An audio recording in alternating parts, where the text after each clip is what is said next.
Midday news on OGBC. My name is Titilope Awobajo. First, the major items. Nigerian governors are pledging support for constitutional amendments. President Tinubu calls trade across Africa. Mali Prime Minister has been sacked. Nigeria's Governors Forum has pledged to collaborate with the legislative arm of government in the ongoing constitutional amendment. The governors made the pledge after its meeting in Abuja on Wednesday, where they hosted the Deputy Speaker of the House of Representatives, Honorable Benjamin Kalu, who briefed them on the progress of the amendment. A communique by the forum emphasized the importance of collaboration between the forum and the committee, proposing the establishment of a one-stop shop framework to align state-level priorities with the constitutional review process. The Deputy Speaker, who is the chairman of the House Committee on the Review of the Constitution, while addressing newsmen after the meeting, said that the lawmakers will soon be embarking on zonal visitation to get the full buy-in of the state houses of assemblies. The House of Representatives is proposing that only electricity distribution companies discos with a capital base of 500 billion naira be allowed by the federal government to operate. According to the lower chamber, only financially capable discos would ensure maximum consumer satisfaction. The resolution was passed by the House at plenary midweek. The adoption of a motion sponsored by Honorable Ibrahim Isiaka noted that the actions of discos are posing a threat to economic stability and welfare of the Nigerian populace. He expressed worry that consumers are being coerced into paying for meters which they have earlier financed, causing financial strain on households and businesses already facing economic challenges. The government at the center midweek said that unregulated and disorderly labor migration exposes workers to vulnerabilities, including exploitation, abuse, and insecure working conditions. This is as the Minister of Labor and Employment, Alhaji Mohammed Dingyadi, noted that proper management of labor migration can aid Nigeria's economic development. The minister, who stated this in Abuja as he flagged off this year's National Employment Council meeting, pointed out that effective labor migration is anchored on sound policies and strategies. President Bola Tinubu has called on the military across Africa to unite in addressing insecurity and other threats to the continent's unity and stability. He made the call on Wednesday when he officially declared open the Africa Military Games in Abuja, heralding the event as a historic platform to foster unity and military cooperation across the continent, represented by his vice, Senator Kashim Shettima. President Tinubu stressed that no single nation can tackle its security challenges alone. You're listening to the Media News on C 90.5 FM. Mali's military leader has sacked the Prime Minister, Mr. Chogoi Maiga, and his government. It follows rare criticism by Mr. Maiga of the junta's lack of clarity about a once promised return to democracy. A decree read by the junta leader, Colonel Assimi Goita, said the duties of the Prime Minister and the members of the government were terminated.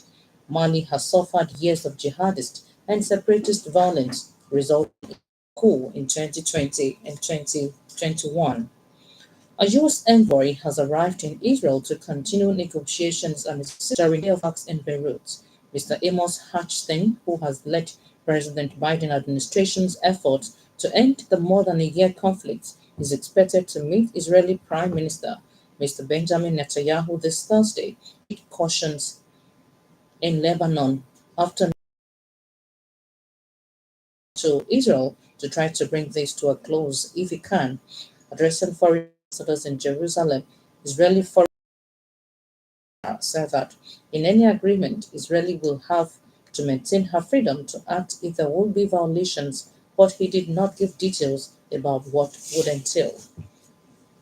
Australia's centre-left government has introduced a landmark bill in Parliament to ban children under 16 on social media.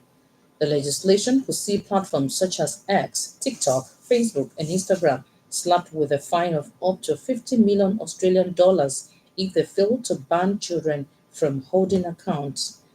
The Communications Minister, Mrs. Michelle Rowland, this Thursday said that the proposed law places the onus on social media platforms, not on parents or children, to ensure protections are in place. She told Parliament that far too many young Australian social media can be harmful, noting that almost two-thirds of 14 to 17-year-old Australians have viewed extremely harmful content online, including drug abuse, suicide, or self-harm.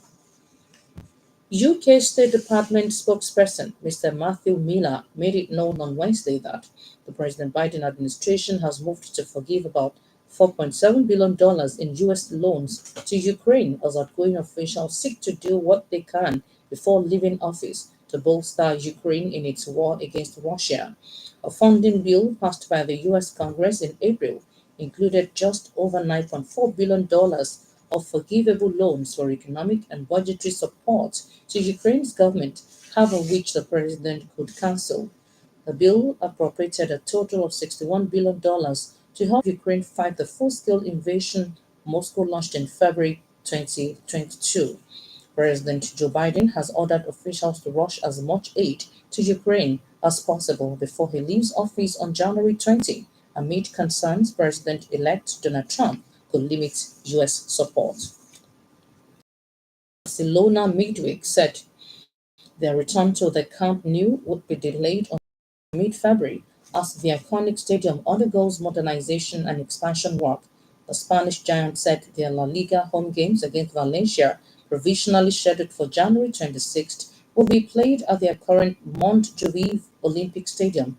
Barcelona cited UEFA rules preventing clubs from changing stadia during the Champions League's opening phase and the logistical difficulties and extra cost if they kept open two grounds at the same time. The economic development of the nation requires concerted effort.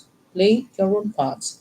To end the media news, another look at the major items.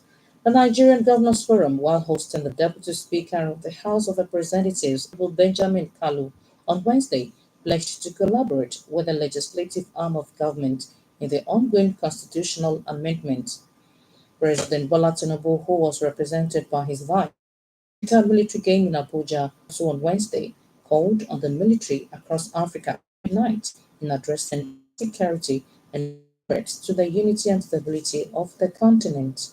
He also heard the Mali's military leader, Colonel Assimi Goïta, has sacked his prime minister, Mr. Chokwe Maiga, and his government over criticism. The media news was edited by Elizabeth Kuforiji and broadcast from OGBC Abeokuta.